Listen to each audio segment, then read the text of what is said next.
मोदी जी मान जाएंगे। वो भी आरएसएस, मतलब आरएसएस तो हमारे यहाँ बहुत ऐसा समझा जाता है बिल्कुल। कि पंडित सरदार पटेल कितने वहां पे जेलें उन्होंने काटी हैं। वो ये है कि आरएसएस के जनरल सेक्रेटरी कृष्ण गोपाल है, आटा नहीं है, आटे की लाइन में लग के मैं महीने पहले मिला एम्बेसडर से अजरबैजान के। ठीक है। तो मेरी उससे बात है कि सर पाकिस्तान जो है वो मतलब पूरी दुनिया में फॉरेन पुलिस में तनाव क्यों है। कहता है यू पीपल आर डिसऑनेस्ट। इतने ढीठ लोग हैं ना पकड़ कि हम सारी दुनिया से भीख मांगेंगे लेकिन भारत की तरफ नहीं जाएंगे। ये तमाशा था उस वक्त, मैं और मेरे दोस्त साथ खड़े थे, हमारे मुंह पे। लोगों के पास खाने को नहीं है, आटा नहीं है, आटे की लाइन में लग के लोग जो है वो उनको नुकसान हो रहा है। वो ये है कि आरएसएस के जनरल सेक्रेटरी कृष्ण गोपाल साहब हैं और उन्होंने कहा है कि जी हमें we should help Pakistan, crisis में है।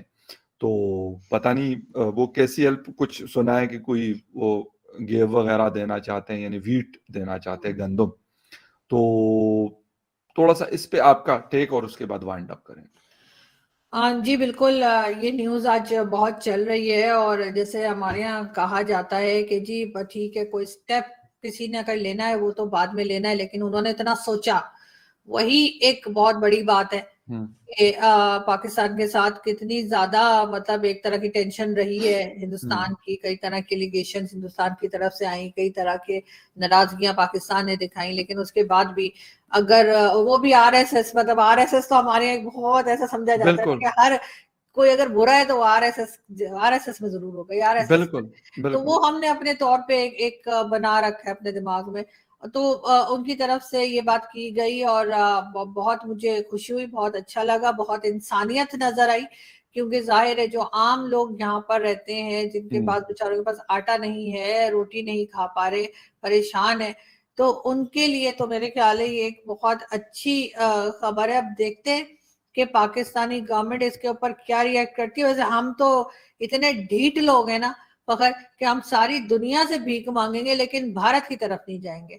हम कहेंगे नहीं जी नहीं, भारत तो हमारा दुश्मन है, और वैसे भी अगर हमने भारत से ले लिया कुछ तो फिर जब हालात सही हो जाएंगे उसके बाद हम जो है वो डिफेंस बजट कैसे बढ़ेगा, क्योंकि भारत तो हमें मदद कर चुका होगा, हमारा दोस्त ना सही लेकिन फिर भी दुश्मन नहीं रह गया होगा।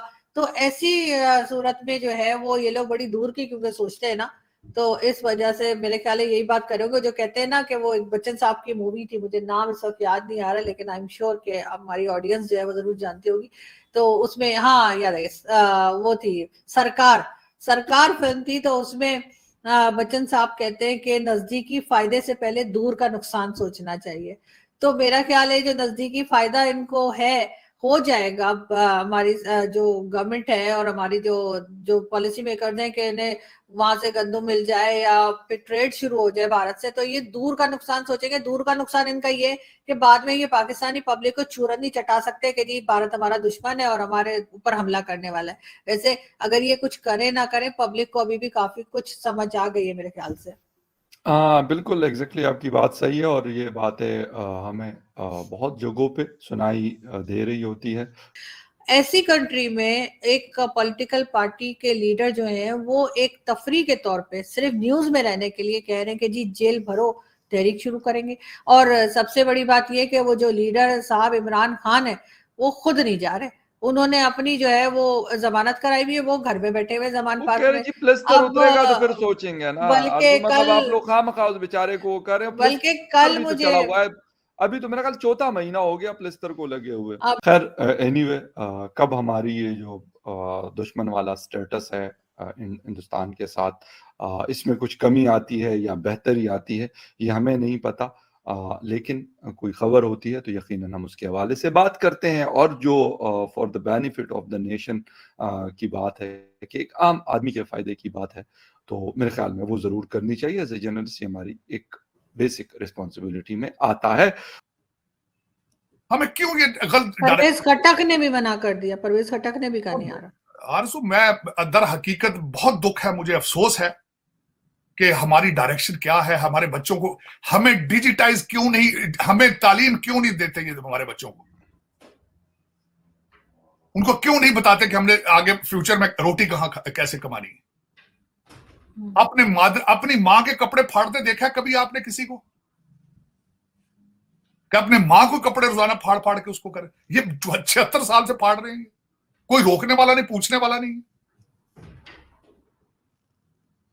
और मैं तो यहां देख रहा हूं ना, डेली बेस पे आते हैं यहाँ पे, जो इनकी प्रॉपर्टियां देखता हूँ, टोरंटो के अंदर महल इनके देखता हूं। वो जिसकी बात ख्वाजा आसफ ने की है, 21 ग्रेड का बंदा जो है, जो 1 अरब 20 करोड़ की जिसकी बच्ची ने लिया, उनके मैं महल देखता हूं रोजाना, टोरंटो के अंदर, कनाडा में, लंदन में उनके महल में देखता हूं। कोई शर्म नहीं है, कोई हया नहीं है, कोई करेक्टर नहीं है। सर अगर इनको शर्म होती तो क्या हमें ये हाफिज सईद और सैयद सलाउद्दीन नजर आते क्या इस तरह से? और अभी चाइना से कुछ पैसे मिल गए, उस पर उछल रही है बस। एक पैसा उसमें से नहीं आना पाकिस्तान के अंदर, एक पैसा नहीं आना। इनके बच्चे भूखे बैठे हैं लंदन में, सारे का पैसा ये डॉलर मचाते हैं, डॉलर और पाउंड चाहते हैं, एक पैसा इसमें से नहीं आएगा। मैं आपको क्वेश्चन पूछता हूं आपसे, आपके पैसे मुझे ये बताएं, नैब ने कहा था कि हमने 800 अरब रुपए की रिकवरी की, कहां पैसे? वो भाषा डैम के लिए हाई कोर्ट का जज एक पैसे, सुप्रीम कोर्ट का जज कर, वो डैम के पैसे किधर है? वो इन लोगों को छोड़ो। इसमें आरजू मैं हैरान होता रहता हूं। यूनाइटेड नेशन डेवलपमेंट प्रोग्राम वालों ने कहा था कि 17.4 बिलियन डॉलर ये हलाल हैं, ये मरात ले रहा है ये तबका जो ऊपर वाला है।